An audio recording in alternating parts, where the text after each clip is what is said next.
Hello, everyone, and welcome back to another Ramblecast. We're here to ramble. I'm here to ramble. This is the cast where we ramble. I almost said Alex Shoemaker. Alex Navarro. Ooh, are we combining people now? It's mushing them all together. Everything becomes one. The singularity of podcasts. The Ramble Watch. NXLcast. We're just a big ol' inside blob of podcasters. That Dracula, huh? That Dracula. That Dracula. That Dracula. Brad Shoemaker, that Dracula. Yes, that's just call me that Dracula. That Dracula Shoemaker. We're going to talk about Dracula on a different different podcast. Dracula. Oh my gosh, what a movie. What a movie. Hell yeah. Hell yeah. What a movie. Horniest movie we've watched so far. It's just one 2-hour orgasm, really. Oh my god, that movie Finally, Das Boot rules. has been usurped in terms of sexiest movie we have watched. That's right. The horniest movie. Yeah. Finally a movie with more semen than Das Boot. Boom. You know, no response? Boom. Oh, man. Nobody appreciates a good... No, I appreciate it. That's why I gave you the boom. Gosh. We're here to ramble. My hands smell like gasoline. Why do they smell like gasoline? Brad, I need your opinion on something. Uh-oh. Okay. Oh, boy. Okay, Brad Shoemaker. Mm-hmm. You told me stories about growing up. You said in your life there was a pit where there was just garbage, just a garbage pit in your life of trash, trash pit. That was up behind my. That was up in my behind my. I don't want to name names. Grandparents' place. I went there. Was the pit still there? About 6 mo. It's all been kind of bulldozed over. Okay. And grown over like massively. Boy, nature finds a way. Talk about nature reclaiming or like entropy taking back over. Like holy shit. Let's say 12 acres or so that you spent your childhood on that hasn't been kept up in about 10 or 15 years. Overgrown. Looks very little like it did back in the day when it was being taken care of. That's kind of positive. I mean, sad if you're looking for memories, but positive for nature, right? Crazy, like swaths of that land just impassable now. Oh wow! Crazy. Oh, like just straight up can't walk in some areas. The kudzu used to be cleared. Kudzu took over. Well, finally, you have a use for one of those many knives that Bespoke Post has been sending us. Right. Maybe I can send you my gasoline problem. Which is, so I have a generator, I have a gas generator. We maybe use it. I've used it once. We had a blackout, but that once was last year, the year we got the generator. So, I was like, for a while now, I've been like, I got to get the gasoline out of there and I should cycle it into the car. Got to get the gasoline out of there. Got to cycle it into the car. Got to get the gasoline out of there. Got to cycle it into the car. I waited too long. I definitely waited too long. Like I had gas stored. Actually, I might have had the generator more than a year than we used it because I was pretty good about storing gasoline and putting stabilizer in it and then transferring it to the car on a regular basis and then getting fresh gasoline and making sure it wasn't sitting out too long. I waited too long. And so I have gasoline that is now in the bins, the storage container, jerry can, I guess, if you will. That is, it's like a year plus-ish old. I want to get rid of it. Mm-hmm. But the hazardous waste material stuff in my town around me keeps the container now. So they will take it, but they will take the $30 container with it that you do not get back. They just they don't dump it. It's too Brad, you're muted. They're Sorry, I should mention that there's construction again here, and I'm riding the mute button. The floor construction. Yes. So a lot of banging upstairs. Speaking of banging, I don't want my engine knocking around. I don't like. I know you can make, or some people. No, I shouldn't say no. I've spent too much time looking up, like, okay, is this really okay to dilute with some, put like 5% in the engine at a time and dilute it with fresh gas? And some people are like, it's fine. Some people are like, do not do it. You will gunk up your engine. You're gonna blow out. And so for me, it's not worth even messing around with because I don't want to spend the money to have like a fuel pump replaced or something in my car. Brad, how are people getting rid of gasoline down in the places where there's a trash pit? Yeah. I got solutions for you. If you don't want to lose your fancy container, just pour it into some milk jugs. It'll be fine. I don't think they'll take it in a milk jug. I think it needs to be a certified big old container. Okay, well, if you're trying to dispose of gas, I have a more elemental solution for you. It's called a match. We are not condoning that on this podcast. Do not do that. That is extremely dangerous. That's some Beavis and Butthead shit. Do not. Well, yeah, that's fine. I just, We do not.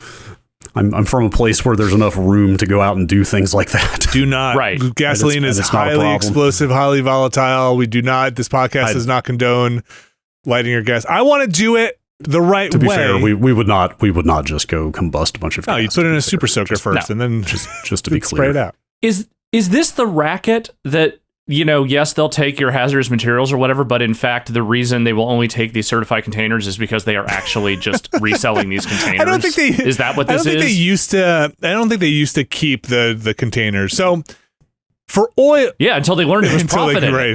Until they could take them. I think. I wonder if they can't use them because they can't trust that the right material was in them anyway. So I don't know. But there are places for oil they could just recycle oil into a dump container, right? Like I think like Jiffy Lubes have like hey, just dump your old motor oil in here. They will try and refine it to whatever. I haven't seen that for gasoline. I could just keep it out there with the lid off. I don't want to do that. I guess it would eventually evaporate. It would evaporate. That's not how I want to live my life. And I know people listening to this podcast are like, good for you, Vinny. You're trying to do it the right way. You're not trying to bypass safety protocols and do anything silly. I appreciate that you are trying to do this intelligently and smart. I know some people are out there being like, it's okay. You could put 10% of it in your fuel tank and you're not going to mess up your car. And some people are saying like, absolutely don't put it into your car. Because if this audience is anything like the internet, they have very strong opinions on whether or not you could do that. I probably could run the generator on a like 1 to 10 or maybe like 20% old gas, 80% new gas thing, because the generator, if anything has to get replaced on it, it's not as expensive as the car, and B, it's just not as complicated a system. There's no, like, my Prius probably has, I don't know much about cars. Probably has like a fuel injector, probably, but I can replace the carburetor on I understand how a carburetor works. I don't know what I'm doing with the fuel injector on a. Okay, you already know more than I do because I don't know how the fuck carburetor works. Carburetor just sprays air in there. It's got a little pan underneath. That's the little cup that stores your gasoline, and then it's got the float, and then it sucks the gas up, and then the other side's got air shooting through, and then it's got the valve, right? That's all how it works, right? Anyway, the gunking up on the little holes and the pinholes, you got to spray the carburetor. You guys never had to clean your carburetors on your cars? No. I don't think I drove long enough for that kind of thing to accumulate. I've definitely taken my car in to have those kinds of things done. Yeah. But let me again emphasize, my ability to work on cars is basically non-existent. Okay. Listen, my ability I have no aptitude for it. Mine, I just did it when I was growing up. My dad did it a lot. My dad worked on a lot of cars, and I was around him. But I don't think I would dare open up a modern car. Like no, those I don't like a car with like 7 moving parts, maybe, but not. My '81 Malibu was the car I spent the most time mucking around on, and I could stand inside the hood with enough space to work around on that thing. It wasn't that tight. Anyway, this gasoline. I want to know what people in New Jersey that are in northeastern New Jersey, let's say. Is there a municipal storage dump bin? I don't mind even driving a half hour to dump the gasoline and keep my container into one of those big, giant dumping things. They probably don't have them because they don't want gasoline spilling all over the floor from idiots that are dumping into those things. But I also don't want to spend $60 on 2 containers to go hand them off at my hazardous waste collection. It's a dilemma. It is a dilemma. It's a genuine quandary. What is happening to gas chemically as it breaks down over time? That's a great question, Brad. A lot. Chemical names that I don't know the names of, but there's... Thanks, Mr. Wizard. Did you know you can stand on your head and swallow? It's called peristalsis. Wow. It's the separation of stuff happens. Stuff separates in a way that bad gas looks a little more like urine, a little yellowish, I think, and it gets gunky. It can gunk up the insides. Okay, physically gunky. Yeah. So and then also the Gunkification, as they call it. I don't think it's the octane. It's the I don't know what you call it, but the volatility of it, like the thing that you need gas to explode, right, goes down. So the combustion goes down on it. So. It makes your engine sputter and stutter and it doesn't combust that well. But B, I think it can leave sediment and gunk and all sorts of stuff in your engine, which is bad news. As far as I know, again, there are plenty of people who listen to this podcast that know much more than I do. Takeaway is I don't think you're supposed to use it after a certain amount of time unless you have stabilizer in it, which again, I had been doing well. I just didn't because I'm lazy and it's a pain in the butt. I mean, look, you're a New Jersey resident. Yeah. Why don't you just solve your problems the New Jersey way by taking that gasoline can and either pouring it into a block of cement or taking it out to the Pine Barrens and leaving it where no one will ever find it? Making cement shoes for my little gasoline. To say, hey, yep. You're part of the freeway now. Down in the Hudson, there's just a bunch of gasoline cans with little cement. Dude, the gasoline is the least toxic thing in the Hudson. It's more gasoline than water. So really, I wanted to bring this up because I know we have a fantastic community full of people who are very smart that can maybe message me if they're in the New Jersey area and be like, "Hey, Vinny, just go take it to this place. They will take it." Or, or Vinny, you don't have an option. You need to spend the $30 on a can and donate it to. Or maybe they'll say put it in milk jugs. Or maybe there'll be a big fight about whether or not to use old gasoline in your engines. I'll just buy a $60 weed whacker and I'll just pour the gasoline in there and burn it off. Yeah, there you go. I feel like I would rather do that than spend the $60 on 2 cans. Also, gas is kind of expensive. You may have heard. I hear. May have heard. It'd be cool. God, it has gone down a bit. It has gone down. It has gone down a bit, but it would be cool if I could use it in something. Could use it. Don't light your gasoline on fire. It's so tempting, but don't do it. Do in a controlled setting. I feel like every couple of months when I'm checking news sites in incognito mode, those kind of news sites. The only way. Yeah, that I see stories about somebody exploded because they poured gasoline on something. And we're like, just seemed like a cool thing to do. All right. Now could not have seen this going wrong. Yeah. Oh, wait. I started to say I'm going to type gasoline news in here and see what comes back. Yeah, what do you think? What are you going to find? Of course, there is another gasoline-related story that is dominating the news. You just type gasoline injury? Yeah, that's, oh boy. You better be in incognito mode. Oh, well, now it's nothing but Jay Leno. Oh, right. Yeah. He just had a kind of horrible accident. And it was like it was a steam car too, wasn't it? I don't know. I think it was one of his old cars. He was under the car when it happened, I believe. I thought it was like one of his steam-ish. Like he's got all those wacky cars. That guy collects cars like I collect wrestling masks. And I think even more so. And he has a lot more money to work with than I do. Got a lot more capital. I think it was. I didn't host the Tonight Show yet. I thought the gas or the fuel he was heating up this. I don't remember. Anyway. Something went wrong. There was a fire. He was burned. But he was, he's okay, right? Yeah, I'm going to stop Googling about this, actually. You know what they say about fire? You play with fire, you get burned. Or gasoline. I thought it was you play with fire and you have a really good time. Oh, boy. No, again, this...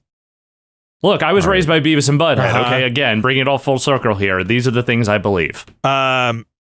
So my hands smell like gasoline because I was draining out my generator, and I was even wearing some gloves. I feel like gasoline is one of those things I enjoy the smell of at a gas station, but don't like the smell of on my hands. What the fuck are you talking about? I don't know if I can follow you on this. No, you guys don't like the smell of gasoline? No. No. Oh, really? Especially? Oh, really?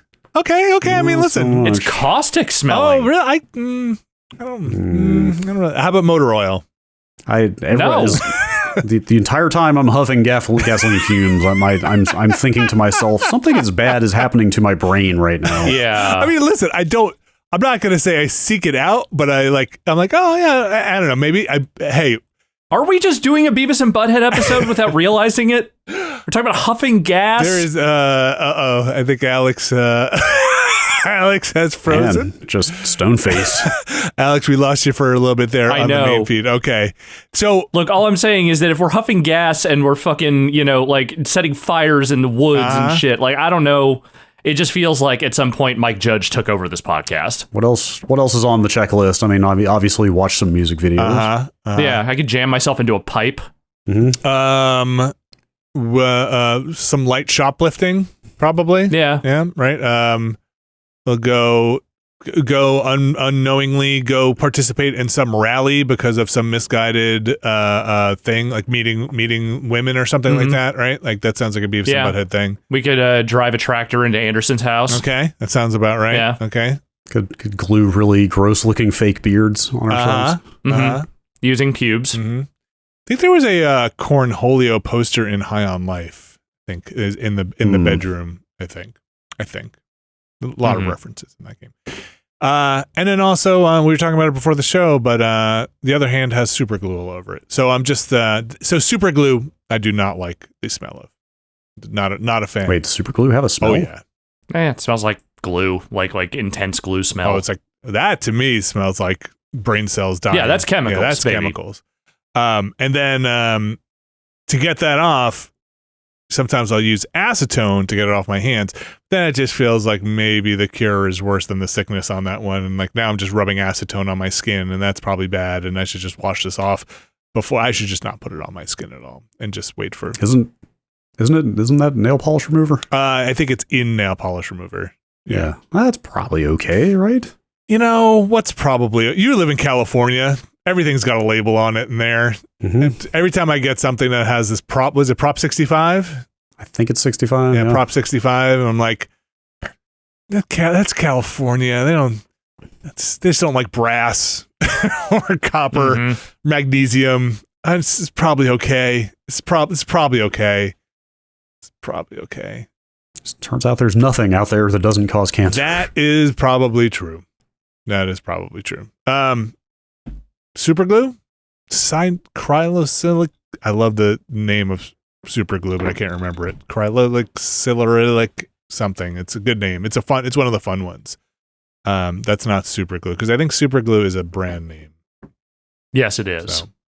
But there are a lot of like quick action glues that do the same thing that are not super glue. Yeah, I like a Gorilla Glue. Gorilla Glue foams up for me in a weird way that I don't enjoy. It's like gets like a white foam on it. I have a brand of super glue that I really like that comes by the bulk now because the little tubes I feel like are single use and would dry out. And yes, absolutely. Bob's, I forget what it is. Anyway, I like that kind of brand. I like that. I just had the super glue ceramic flour mason jar that fell and broke into like 3 pieces, and I super glued that last night, which is how I wound up with the super glue on my hands. Nice tidy fit. It's, no little chips missing. I think it's not going to pass the was this ever not broken? Like no, it was definitely broken, but it seems flour tight. Let's say, I don't think flour is going to get out of it. Do you guys store flour in mason jars? Oh, that kind of flour. Yeah, flour. What other kind? Oh, like a flour vase? Like flowers, like some kind of vase. No, like cooking mason flour. jar thing to put like display flowers in. No, we have like sealed plastic tubs. We put that stuff in. Okay, that's basically a mason jar, but plastic. Same idea. Yeah, it broke, but now it's repaired and saved from the landfill. That's my whole thing. The other thing I want to talk about was Christmas tree is up. Oh yeah! Wow. Mm-hmm. Is that early? I feel like we were late. Like a 30-footer this year? Yeah. Feels. Yep. I don't know. I mean, we're a day after Thanksgiving around here, so. Do you have the lights and everything up? Yeah. Oh man, you're quick. Day after Thanksgiving. I do have. I do have this one tiny tree that I'd still need to. Oh, look at put that! Somewhere. One tiny tree Brad doesn't want you to know about. Well, I've also got the Charlie Brown sad tree packed away. So, or did I donate that? I used to put that in the whiskey office every year. Mm-hmm. That might still be around here somewhere as well. Do you put lights on your tiny tree? This one? Yeah. Okay. Yeah. So do you have a big tree with lights on it already? Oh my gosh. Pro He's lights. holding up the lights. I think we've talked about this. I mean, these are quite literally designated professional Christmas lights. Professional. These are programmable? No, they're not. Okay. They're just straight warm white LEDs. But these are the ones you said. These are the type that they use in like professional outdoor installations. These are the ones that you can sustain the bulb going out on the end. A strand. Yeah. These are the ones the bulbs don't even come out of. Man. They're built into the string. They're not removable bulbs. I thought this might be the year that I do lights on the house. It's not, but I thought it might be. I don't want. What's stopping you? Ladders. Okay. Fair. Heights. Yeah, heights, ladders. Yeah. I mean, also, I don't want to pay somebody to come and install lights on my house. Like that seems weird. Will got some of those twinkly programmable lights. Have you seen? I assume you've seen those. Mm-hmm. Mm-hmm. These are the ones that you string and then you use an app on your phone to model their arrangement in 3D space, and then you can program them to like display animated GIFs or whatever. That's too much. It's kind of cool. Did he put them up like these are outdoor lights? Yeah, okay. He hung them outside under the, I guess under the front awning or something. Okay. He's thinking about just leaving them up year round because who wants to do that every year? Great. Oh, great. I hope everybody does that so that we finally can get rid of this is how we segue into low fidelity, basically LED signs on everybody's front of their house. So that finally, when I'm driving upstate, I can no longer see the fuck Biden signs. It'll just be in Christmas lights now as I make my way. Well, no, the Christmas lights will be around the Let's Go Brandon signs. Yes. And so the political signs people will be like, why am I buying this sign? I could just program my Christmas lights to express my political leanings and feelings. While the fucking Trans-Siberian Orchestra blares out of a bunch of loudspeakers, yes. I would just do something cheesy, like make it snow on my Christmas tree or something. Oh, that's fun. That's fun. That's the basic use for those things. Obviously, they're kind of too low res to display any coherent image, really. For now, you just gotta get more of them. Yeah, that's right. You just gotta keep. I think you can string them together, and I think the app can take like probably as many as you can throw at it. So, oh my god, if you want to put several thousand of those things on your tree, you could probably do some pretty cool stuff. Like, at what point is that just a really bad LED screen? If you're just arranging them in a pattern, that's what we were talking when he put those on his awning. That's what we were talking about. I was like, "What's the resolution of your effective screen there?" Yeah. And it's like, I think he just ran them once and then doubled it over underneath. So it's probably like the resolution is basically like 300 by 2. Can he play Doom on his Christmas lights? Probably not yet. Okay. All right. Maybe we'll get there. Just Game & Watch at this point. Yeah. Those things are cool as hell, but they're quite expensive. I think the basic string is still over $100. Whoa. And what is that, like 100 lights? 100 LEDs? I think that sounds right. I could look it up, actually. Man. I've really thought those things were cool for a while, but they're just hard to justify that price. Make that kind of investment. Let's see. Oh, wait a minute. Hang on. 1,000 LEDs. What have we here? Maybe I'm not done buying lights. Oh no. Okay, what am I missing here? This says Twinkly Pro 100 lights, $29. Is it a bad? Oh, this is the brand? Clearance item. All sales final. This is the 2020 model. Oh, you don't want that. You don't want that. Oh, probably not. I think these are new enough that they are making probably, I think, significant improvements year to year. Are they hackable? Can I hack Will's lights? I don't know. Oh boy, let's not even get into that because I have been. LED lights are getting like super duper cheap and hackable and like kind of user moddable in some crazy ways. Like you're talking about a single outlet, like LED. Household lights. I'm talking like the strip lights. Oh, the strip lights. Like okay. Individually addressable, and you can buy them. You can buy like 100 meters. Okay. For like $30 on AliExpress now, and just cut them to size. Oh boy. And hook your own controller up to them. There's what is it? It's this one insanely common espressive controller chip that everybody uses for like everything. You're gonna do the whole house. No more lights. Yeah. Let's see, it's an ESP. It's like ESP8266 is the model, or I think there's multiple ones. There's also the ESP32. Anyway, it's just a tiny little like $10 control. You can get them for like in like 3 packs on Amazon now. These little controller chips, controller boards that have Wi-Fi and Bluetooth and are programmable and addressable. Man, and so you buy one of those and hook it up to the end of your strip. and then you can script it however you want. Mm-hmm. Like you can write, like there are C libraries out there that let you program shit for your strip lights to make them do cool stuff. You want to make a crazy high resolution like wall screen of LEDs. That's what you want. I kind of do. But I actually own some of those strip light, like a reel of those things that I never wound up using because I was going to line my shelves for my toys with them. But I did never use them, so I just own them. That's probably exactly what I'm talking about. Yeah. I don't know. I mean, they can be very cheesy if you go like hard with them. You know, I've seen like bathe the entire room in purple light or whatever. But I've seen some like cool rooms with them that do accent lighting. Like some people do them behind. I don't know if they still do them, but there was a time where people were doing them behind like the bezel of their TVs and their flat screens. Yeah, I'm not like anything that kind of like creates weird lighting contrast with the screen. I feel like is kind of counterproductive. I've never enjoyed that, and also I've just found the preponderance of LED as home decor thing like a little overbearing, especially as streamer culture has kind of become the default aesthetic for a lot of people in their workspaces. Like it's too much neon color and not real. Like it's doing the work of actually decorating your room, but it's not doing it in a way that I think is particularly appealing. You're saying you don't want your room to look like a PC case. I'm saying I barely tolerate this keyboard I have lighting up in RGB colors, and like I don't know that I could handle an entire room doing that. Does your RAM light up? No, but my graphics card does, and I can see it through the case. Of course you can. Yeah.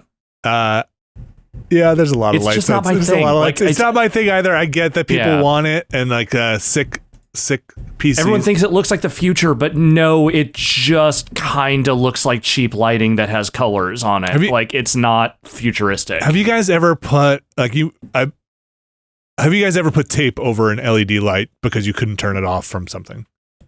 I have not. Certain other occupants of this house may have done so. Okay. Yeah, there's some designers of stuff. Everybody needs to have a thing where you can either dim it or turn off the light, because there are certain things that are like, man, I don't want to see this I don't want to know you're in power. What is it, like low power mode? When you're in low power mode, when you're off, turn your lights off. That's what I want. Yeah, well, like my TV is worse because there's no light when it's off, but there's a big red light when it's on. Oh, like right under the screen. And you can't turn it off in the menus? Like an inch under the screen. No, there is a big fat red power light that comes on when that TV is on. I think it's the opposite for the LG TV you and I have, right, Alex? I think the light is on. Like there's that little red light underneath when it's off, and then it blinks and then goes off once it's on. I think you can turn that off too in the settings to not have that on. I'm trying to think of it. Brad, we got to get you a new TV. New TV? Who, me? Yeah. Me? Yeah. I know you've had that plasma forever, and I absolutely respect the commitment to holding on to that thing, but I think we are now at the point where it's time. Just past the 10-year mark. Fucking, I'm using that thing until the wheels fall off. So let me ask before I move. So let me ask you this, Brad. If the wheels fell off, what would you get? Because I feel like you must have a thing in mind. Surely you've considered this. I would not buy my TV of record if I was still here. You would not? Okay, you would buy some interim TV. I would probably go buy like the cheapest decent 65-inch I could find. Okay. And then just 4K? sell it when... Like a regular LED, not an OLED? Yeah, I don't think you can get 1080p TVs really anymore. So would you get... Maybe at the really small size. Are there certain things minimum... Like, would you get one that's above 60 hertz?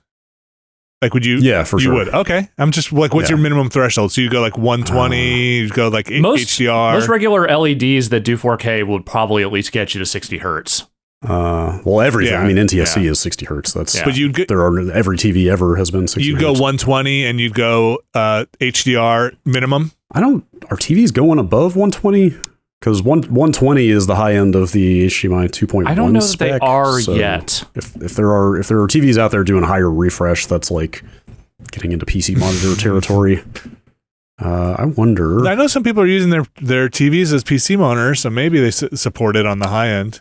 Yeah, there's weird overlap there where there's like TV makers have been putting out these 42-inch OLEDs. I don't know if you've seen these that are like kind of quietly meant to be used as PC monitors.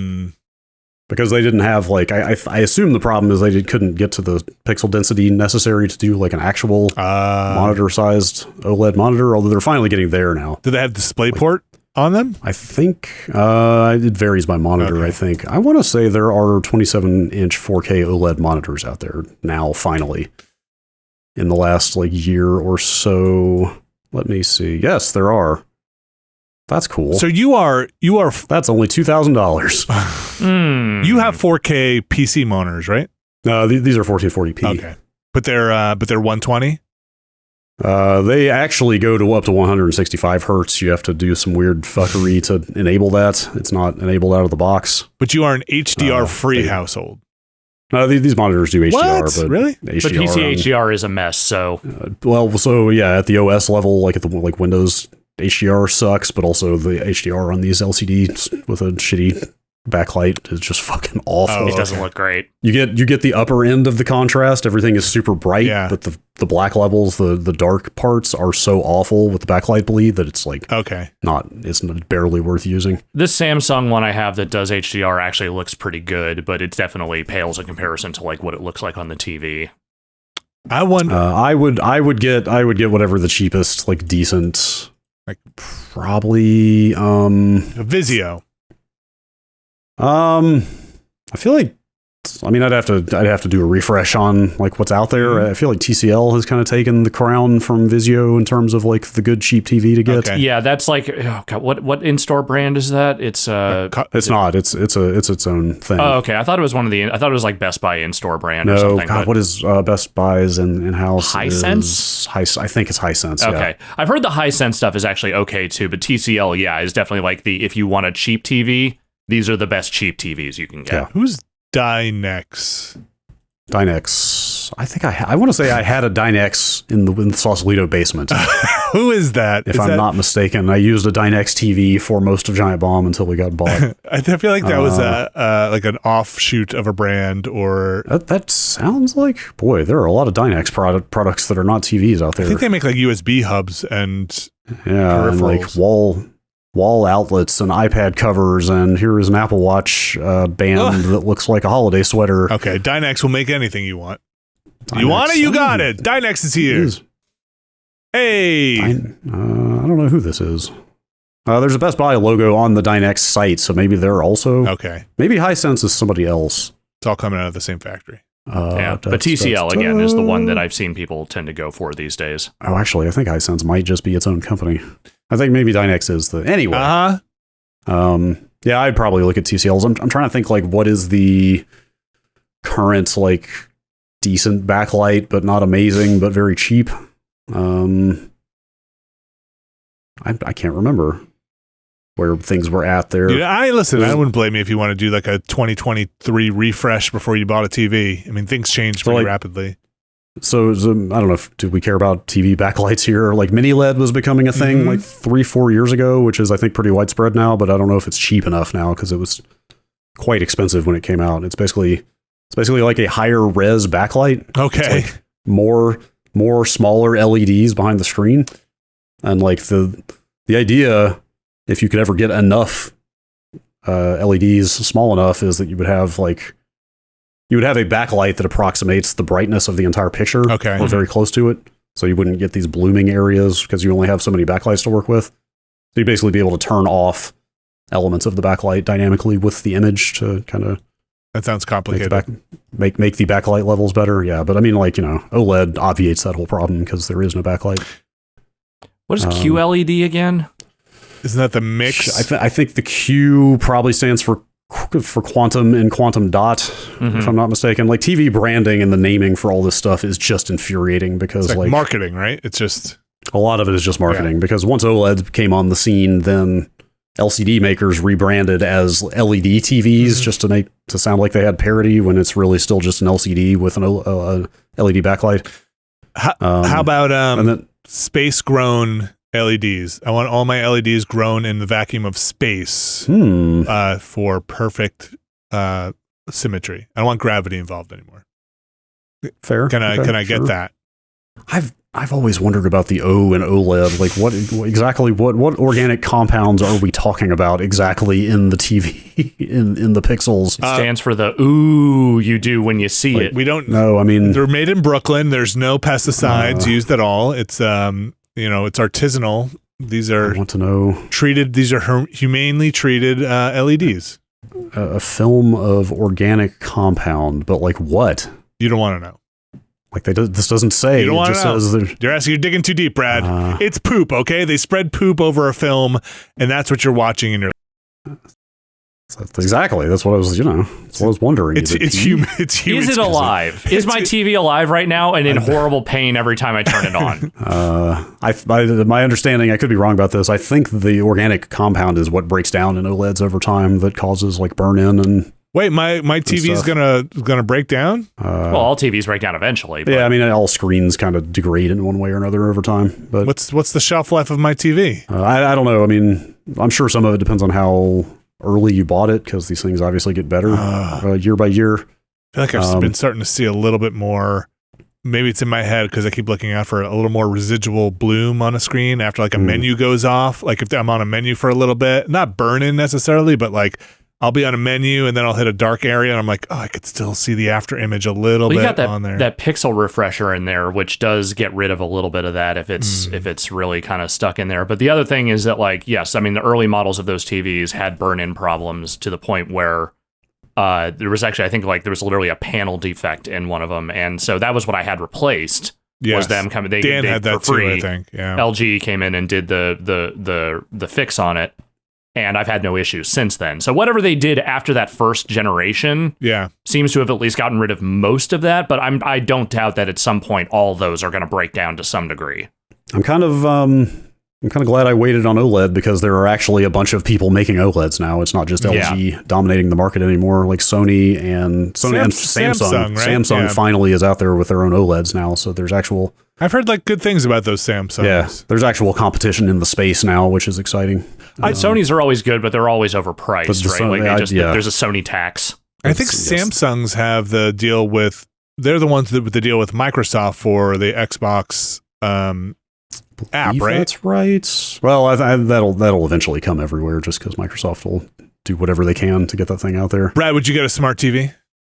I don't think you have a choice at this point. Yeah, they don't make dumb TVs anymore. Like I have felt for a long time, there's it's probably a boutique market, but there is some niche market for just a dumb TV that is like super high quality picture, super low latency. Does not connect to the internet. Accurate colors, like basically essentially no smart features and just a ton of inputs. Like a ton but then of how will it get inputs. its OS updates? How will it serve you dynamic ads? Yeah. I think advertising on my TV was where things went south with my LG. I really like that TV, but once they started popping up ads on the sidebar, like when in the menu, I don't know, Alec, if you had those too, they would be like, you turn the TV on and it gives you the input thing, and then on the side would be an ad. Mm-hmm. And I was like, I need to figure out now how to hack my TV and turn those off. I think I put it on the Pi hole, and I think that solved some of it. So I thought that was messed up, man. That's my TV. I bought this TV. I don't need advertising on my OS on my TV. I've become one of those people where when I go to stay somewhere that's like an Airbnb or whatever, and their TV is in some fucked up state of being, I've become the guy that serendipitously like fixes it without telling anyone. Like there was one I went to where it had the original OS from when they bought the TV, and it had been some years. And something weird, I like the HDMI port was not working, and I was trying to figure out why it was, and I looked it up, and apparently there was some issue with some HDMI ports on these TVs, and an OS update was there to fix it, but this person had never done that. So I literally downloaded the OS to a USB stick because there was no internet on this television. Let me tell you right now, I plugged that USB stick in, I updated the OS, and I fixed their HDMI port, and I never told them. Maybe they were running a vintage OS because they had like some old... not anymore, they're not. They had some old hacked version of HBO Go or something on there that's like, never update your OS because otherwise this cracked version of the, whatever Comcast app that gets you free TV is on here. Whatever was going on there, it wasn't working right. And the old lady who ran the place, I knew she was never going to fix it. So I was like, you know what? I'm just going to do this. Whoever stays here afterward, they will benefit from it. That is it. That is like a step up from just turning the Motion Plus off. That is like... oh, I do that too. Yeah. That's like... I feel like things have escalated at that point. I just want people to have a better experience than I did initially. I think for my TV, the thing I've been happy about, the picture is great. I really like it, and it's been a couple of years now, but the OS bloat hasn't gotten that bad where I've been still using the in-TV apps and haven't had to move to an external device yet. I know it's going to come at some point, but it hasn't yet. Oh, did I tell you guys I got my refund on my Google Stadia thing? Oh, nice. Did you? Yeah. Nice. Yeah, I'll probably talk about that more if I remember on the actual podcast. But I was thinking, do I even own a Roku or Chromecast or something? And I do own a whatever that thing came with. Is that a Chromecast? Yeah, it's a Chromecast on the house. On the house. Is that thing? Do those things cycle out like every other smart device every 2 years? Is it dead in the water? No, I think they might update that thing transparently without really making a big deal out of it. But they're not like models of Chromecast that I'm aware of. Okay. I believe it's always just the Chromecast. Oh my God, that thing's $20 now. Oh, that's for the HD version. Only 40 for the 4K. Jeez. Stuff's cheap. And entertainment stuff is cheap. Too cheap? Like I mean, you could argue about race to the bottom and stuff, but I think it's probably generally a good thing, right? Like I'm sitting here, since you asked, now I started thinking about it. I'm on rtings.com, I guess this is the first time I've ever tried to verbalize the name of that site. Mm-hmm. Do you guys have a preferred pronunciation? I don't even know what that is. It's it's the go-to TV and monitor review site these days. No, I only use CNET. Thank you. rtings.com. You're the last one. Like retweeting? You want to? No, I don't know. I don't know what the origin of the name is. Okay. I'm sure somebody listening to this can tell us. Radio television. I assume it's something to do with ratings. Okay. I don't know how they arrived at this name. Anyway, you want to see like a bunch of hue and luminance curves for the monitor or TV you're thinking about buying. They are for you. Boy. I went to their, like, they also just have a big fat, like, the best TVs list. And it's just straight up like the best TV, the best upper mid-range, the best lower mid-range. And then they get down to best budget TV and best cheap TV. And I was like, well, if I needed a TV for 6 months that I would then sell, I would just get the cheap one. The cheap one. But then I looked at the budget. Before I even got to the cheap one, I looked at the budget one, and it's a 65-inch Hisense for $600. Okay. I was like, you know what? Maybe I'll get the upgrade. I'll get the upgrade interim TV. $600 ain't nothing, but that's pretty. If you got a better TV for a 65-inch, like that. 65. Like that might be crazy. Too much TV for me. That is crazy. Yeah, that's a lot of TV. Yeah, well, I've looked at there are like standards out there for kind of distance and screen size ratio. I'm kind of below the threshold for where they say you should be for a 55-inch. You've got the distance, and I find myself like playing Callisto Protocol last night, for example. I find myself like leaning way forward on the couch. Okay, so a bigger screen in the future. I'm cleaning out this basement. Speaking of older technology, like a plasma screen, cleaning out this basement and found my stack of old iPhones that I have that I just never got rid of, and I had them out, and my wife saw it, and she was like, "Oh my gosh!" She's like, "Is that really how small the iPhone used to be?" Yeah. She's like, "How can we go back to this? Like, I love this." And I was like, go back. I kind of love this too, and is anybody making phones that small anymore? Really? Wait, hold on. I think I have them. Let me go grab it. I'll so I could just feel the dimensions. Hold on a second. Wait, maybe we should keep talking. I don't know if he intended for us to keep talking. Yes. Okay. He's back. That's fine. That was quick. Yeah, we didn't know what to do. I love... I think there's been rumors, about Apple going back to the kind of iPhone 5-ish form factor. That's the one I have, or I have the 6? The 5 is ancient at this point. 5's like 10 years old. So here's my current one, right? This is I'm holding it up to the screen. I think you have an SE2. And then this is look at this adorable little guy. He what is that? Is that a 4? I think this is the one without the beveled edges. So that's the one with the bevel. The chamfered edges. Chamfered. Actually, that was an iPod. Okay. The iPods, I think, are a bit smaller than the equivalent phones. This little phone, I love it. You get the 5 notifications for Tech Club for my son on my phone.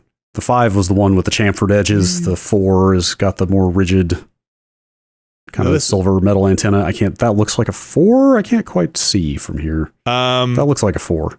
Yeah, how do I know? How would you know from the buttons? It's got the 2 silver dime battery buttons on the side. Looks like a 4, I think. I think the 4 is the best looking phone that Apple has ever made. So then this is the chamfered edges one. Is this the original one? Wait, is that in a case? No, that's not the chamfering is it's like a flat edge and like a diagonal 45-degree angle. So this is like cut out kind of on either side of it. Okay, this is the curved back then, let's say. That looks like a 3 or 3G. When did we get them? Which ones did we get at Giant We Bomb? got iPhone 3s. All 4 of us went like a month after we started that job. All 4 of us went on a Friday morning and got iPhone 3s or 3Gs. Sorry. I'm mixing up my branding. There was never an iPhone 3. It was the iPhone 3G, and then the 3GS was the successor to that. Got so many. It was original iPhone and then iPhone 3G, which is the one we got. And that was right before E3, if I remember. Yeah, this little iPod. Because I remember us then going to E3 and like having the maps available going around LA was a fucking like a mind-blowing experience. You know, having a smartphone was pretty wild at the time. But I love this form factor of these little phones. I would go back to the little itty bitty guy. Like it's just I don't need I just don't do that much on my phone. They keep people keep waiting for them, and the rumors keep indicating that they are going to redesign the SE at some point. Okay, I would get that. The SE, I've got an SE3 that I bought earlier this year, and it still looks like an iPhone 6. Like they are still just using the iPhone 6 design and form factor for the SEs, like 8 years after the 6 came out or whatever. It's a bit dated. I wish they would. I would totally buy an iPhone 4 looking SE. They still make Pixel phones, right? That's still okay. Microsoft does not make a phone anymore. Right? No. Okay. What does Nokia do these days? I mean, they own Nokia. Wait, Microsoft owns Nokia? I didn't know Oh, that. God, They do, yeah. yes. Oh, my gosh. Nokia that happened a while ago. Like 10 years ago or something. Listen, I haven't heard of Nokia. I haven't heard anything from Nokia in a while, but... There's a few reasons for that. 2015, maybe they bought them. And those foldable phones never caught on, right? The ones that the screen cracks in half. Like the Galaxy. I started to say Galaxy Note is that, but the Galaxy Note I think is more 2 separate screens, right? I don't think it's intended to be. I don't keep up with Android as much as I probably should, but I just assume everybody who was big in the phone space pre-Apple has probably just reverted to making Android phones at this point. Like, so it's like Nokia, BlackBerry. Mm-hmm. Who else am I trying to think of? There's probably 1 or 2 others that aren't coming to mind. Motorola, LG was out there with a couple of phones, I think. Yeah, I mean, LG was making feature phones and flip phones definitely early on, but they just kind of transitioned straight to Android. Whereas something like BlackBerry, I mean, I guess BlackBerry is still making their own stuff to some degree, but maybe I'll just get an Android phone next time. And just like I said, I'm too much of a coward to leave the ecosystem I've been in for so long and have all those app purchases in. Yeah, especially if you have multiple devices, like you're basically completely locked into the ecosystem. If you've got like this Apple Watch is basically useless if I'm not going to use an iPhone. Oh, that is fair. Yeah. But the integration is pretty damn good. Have you seen those? Every once in a while they come up. I forget who was the last article I read about, but those modular phones, upgradable phones that have like the Fairphone. Yes, like the Fairphone. The Fairphone is one of them. I think there might be a couple others, but Fairphone is definitely the most sort of ecologically responsible one. I would think about getting one of those. I assume those all run some kind of Android. Yes, I believe that's the case. I would do that. I would do that. Yeah, you can get replacement parts and stuff like that. Or I'm like what am I, like 5 years away from just getting a fucking Cricket and just and just being done with it. Just big old numbers on it and just I'm good. Yeah, that's why I started getting the SE, because I just don't really care about phones that much beyond the very basics. My wife got the newer one. She uses the video camera on it. So she films the kids and stuff a lot on it. And those cameras are pretty nice. I think that might actually be the genuine best reason to keep up with the new phone, is if you take a lot of photos and videos. She uses her actual camera for photos mostly, but she will use to film something. Like we just went to a piano recital but she filmed it on her actual DSLR. But she could have filmed it on her phone. Get that hot ProRes footage of the piano recital. Listen, you need it. You never know what you're going to edit. Yeah. No, man. Look, I'm not knocking it again. I don't ever film anything that isn't my cat.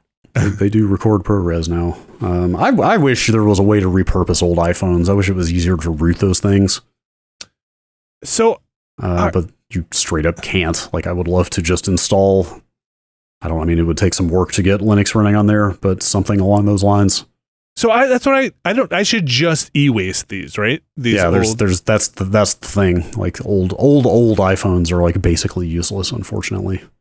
I always thought maybe, and this is probably more for an old iPad, I wanted to put like that Weather Underground app on a phone and just mount it into a wall as a weather thing permanently and just have it be there forever plugged into power as a touchscreen that just runs a single app basically as a display. But I just would love to. I should just e-waste these and then e-waste every damn connector, those wide pin connectors for these old phones. Like, yes, I just need to get rid of them all. Yes. If you have an old iPad of a certain vintage, the LCD in those things is very desirable for the mister. Really? You can harvest the LCD out of that thing and build it into a really nice low latency. The resolution of those things, it's like a weird, I forget what it is. It's like 1532 lines or something like that. But for whatever reason, the resolution turns out to be very good for scaling old games up to, and it's also super low latency, so it makes a nice little portable Mr. Screen. I'm gonna say iPad. I've had maybe 3 of them. Those things seem to have the worst shelf life for me. Like, they seem to slow down the worst, more than a phone or anything. Like, yeah, they seem to chug the most after a few years of bloat. And maybe it's because I never really buy the souped up ones. So maybe I'm buying the budget one. But yeah, man, I feel like, or here's the other thing that is probably more the reality. I probably don't feel like I'm in the upgrade cycle for an iPad as much as I should be on a phone. I probably don't realize it, right? Like, oh, what I'm talking about is like, if you looked, you'd be like, Vinny, you bought this iPad in 2012. Of course it's slow now. But like, and I'm like, well, I just got it, and you'd be like, it's not like a laptop or something. These are basically bigger phones. They are going to be, I just expect stuff to last longer than I think it does. I think that's I think that 5 years is my minimum for an iPad. If it doesn't last 5 years, then there's something wrong. Yeah, 5 years. I feel like I'm on like the 10-year part of like, I feel like anybody would be like, Vinny, you're expecting too much from this thing. But am I? Am I? Are you? Am I? Are you? I mean, they're expensive. Am I? Are you? No. No, I didn't think so. I bought an iPad Pro in 2017. Okay. 2017. So I'm like 5 years in on this one, and it's still it's good. Totally, it's snappy. Like, text response is good. Yeah. Okay. It's maybe a tad bit more sluggish at some things than it was, but it's like definitely totally still tolerable. I could easily get another year or two out of it. And then what, though? That's like the question. Well, trade it in if they'll give me anything for it, and e-cycle it if not, and buy, because like at some point, I mean, the battery is going to give out eventually. Yeah, you can replace that if you wanted to. Well, yeah, but at some point, then you're like, I mean, they charge enough for that. Okay, so like, I guess that speaks to how replacing old the battery. Are. Yeah, replacing the battery on this 6-year-old iPad is going to be, let's say, a 1/6 or a 1/7 of the cost of a new one. Like that starts to get into territory of like diminishing returns on your investment. I don't think throwing more money into this already outdated iPad is a great idea. So on my iPad, I have personally replaced the battery at least once, maybe twice. So that probably speaks to what I'm expecting from these iPads of like, hey, maybe 10 years is too much to ask for an iPad. And yeah, I I replaced the battery. I replaced the screen a couple of times. Let me tell you, they're not user serviceable. No, I gave up opening Apple mobile stuff. You're never going to get all the dust out of there. You open that thing up, you will always have one piece of dust, a fleck on your screen forever. You just have to, cat hair, dog hair, dust, a skin particle will get under that screen no matter how many times you wipe it with alcohol or blow it away. I don't have a clean room. I don't know, man. I'm done with technology. Cash me out. Okay. Sure. Yeah. Just see you in the woods. E-waste. You guys have buckets of e-waste? Like piles here and there, yes. Okay. I don't have as much as I did. There's a place I can dump it off that's relatively close to where I am, but like I got rid of a bunch of big ticket items earlier this year, and now it's just a handful of things, like a couple of old phones and things. Yeah, I've got some of that kind of stuff. We've got an old laptop here that needs to go, some old hard drives. So if you have an old laptop, are you taking the drive out and drilling through it or breaking the platters or yes, doing I dephysically will straight up hammer to that shit. Ruin the hard drive before it goes. Okay, like more than like a D-band or something like that, you will physically destroy it? Yeah, last time I ditched hard drives, I took all the platters out and just kind of scored them with a screwdriver. Okay. I mean, the question I have is, why wouldn't you do that? Because that's a lot of fun. It's like fun the first couple of times, but then it's like kind of a pain I have in the this butt. purely concrete area behind my building. If that isn't for taking electronics and taking a sledgehammer to that shit, then what is it for? How can you e-waste a sledgehammer to electronics? Will they still take it? Probably. Okay. It's still the waste. What I would rather do is get my street together, because this is the fun stuff. Get the street together to order one of those e-wasting shredders, like a hard drive shredder, and like throw stuff into that, because that's fun. Have you ever guys seen those things parked outside? And like they're throwing hard drives into the shredder? Like those things are... The one I like is the crumpler. The one that's like the two big like metal cylinders with the the things on it, and then you just throw anything into it, and watch it just. It's goodbye. It's just that's the shit I'm into. That's my oddly satisfying. We had to do a lot of paper shredding. We were getting rid of stuff in the basement, and my wife has a lot of old business papers that we were like, okay, I think it's time to go for some of this stuff. So like shredded paper, you cannot necessarily donate to recycling. They don't want it.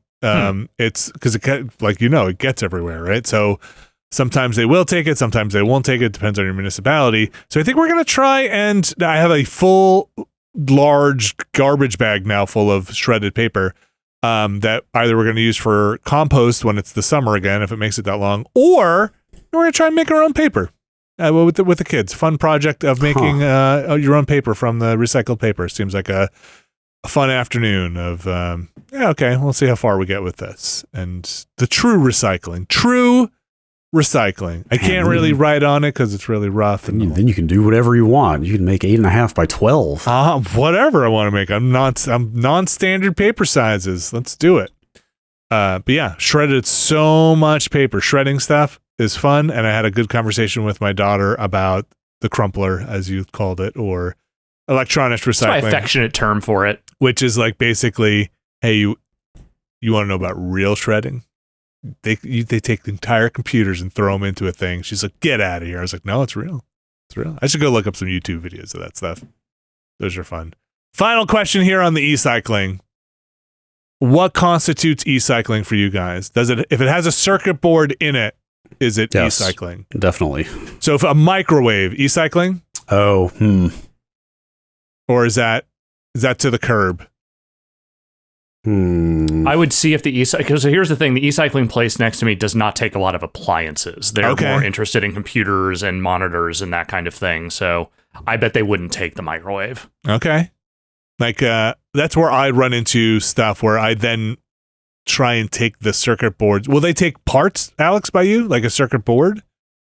I have not tried to do that. Okay. I've only given them like, here is this old PC tower. All it has is the motherboard in it. Okay. And like a fucking, like a couple of ruined memory chips or something. Right. And they took that, but they would not, like, I've never tried to just give them like, yo, here's some boards, have fun. Yeah, here's just garbage. Here's okay. Brad, PlayStation 5 or 4 controller. E-cycling? Yeah. Yeah, you try. I would it? try, definitely. Okay. Yeah, but I mean, you can trade those in at GameStop or something though. You can. Well, a broken one, like my dog has chewed on them. If you cared enough, you could almost certainly eBay that. But really, people want the parts. Oh, for parts. Yeah, people okay. part The them out analog sticks and stuff. Yeah, harvest stuff out of them. Definitely. I've got about 4 of them in pieces in my thing. 4 parts. I just need to dump them. I never ever use them. Yeah. Remember, I've cited this so many times. There was that story at the beginning of the pandemic that I loved to death when Switches were impossible to get because everybody was like, oh God, yes. I can't leave my house anymore. I better buy a Switch. I remember this, yeah. And some guy built his own Switch just by sourcing every single part from wherever he could find them and getting them all in and putting it together himself. Did it wind up working or was there a software issue? Okay. No, it was fine. Okay, because he must have had to find somebody who dumped the OS or whatever. The main board assembly is definitely going to be all like integrated. Oh man, that's wild. But it was like screen and battery and case and Joy-Cons and God damn it! You got me looking at TVs now. We should stop this. Listen, you still got some time on your plasma. What goes on a plasma? Like, what fails on a plasma TV? Seems like the power supply is probably the most likely to give out. Okay. Would you try and replace it if you could?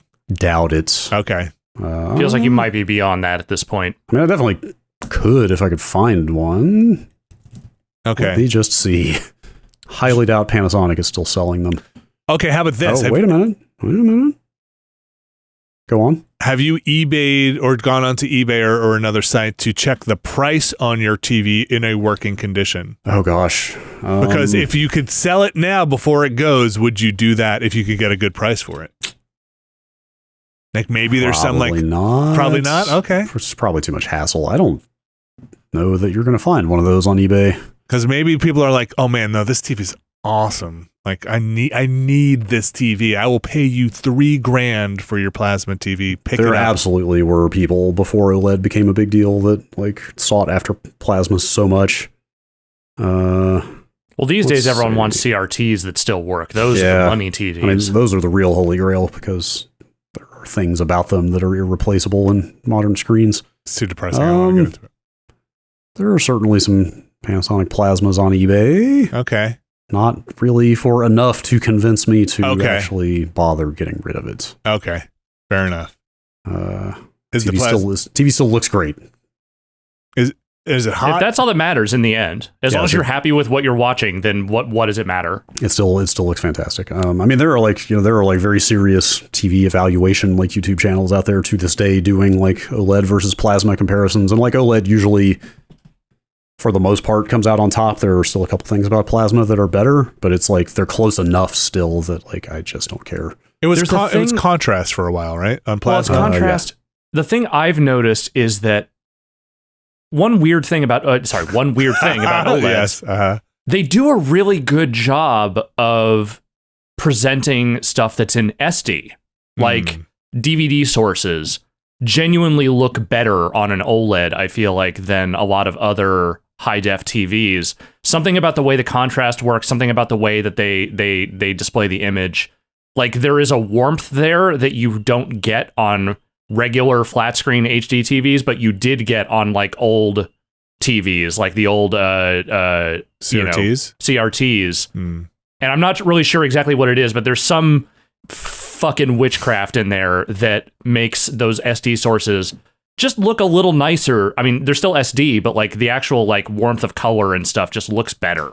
Interesting. Okay. I'm not sure what it is. I don't know anything about it. I just know that when I watch like old SD source stuff, like I feel like I'm having a much better time watching it on my OLED than I do just about any other HD TV source that I have.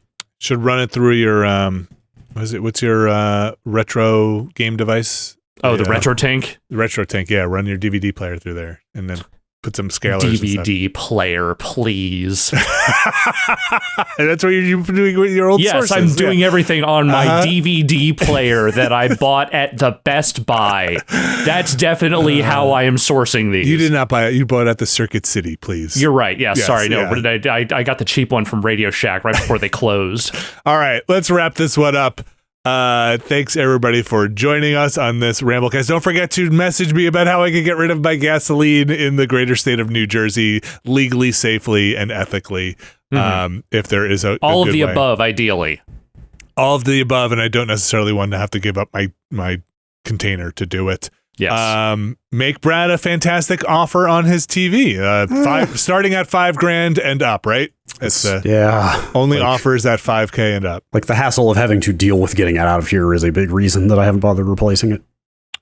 Yes, it's big and heavy, right? Either having to Craigslist it to somebody and then you have them show up and like try to lowball you or whatever Craigslist bullshit happens, or you just, I mean, it's too functional and still too nice to just trash. So right, it's one of those things I feel like when you finally move, you will just get rid of. Right? Like yes, the hassle of having to dispose of it and logistically is half the reason I haven't bothered to replace it.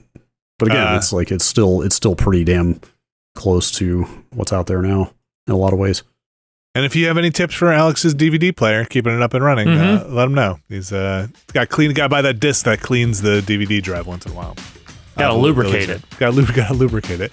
See, everybody, we're gonna go record the Watchcast pretty soon. So if the horniest Watchcast ever, we gotta go record Dracula. So if you're keeping up with Dracula, look for that next week. Of course, you can find the Watchcast over on the Patreon. Thanks everybody for supporting us, and we'll be back next week.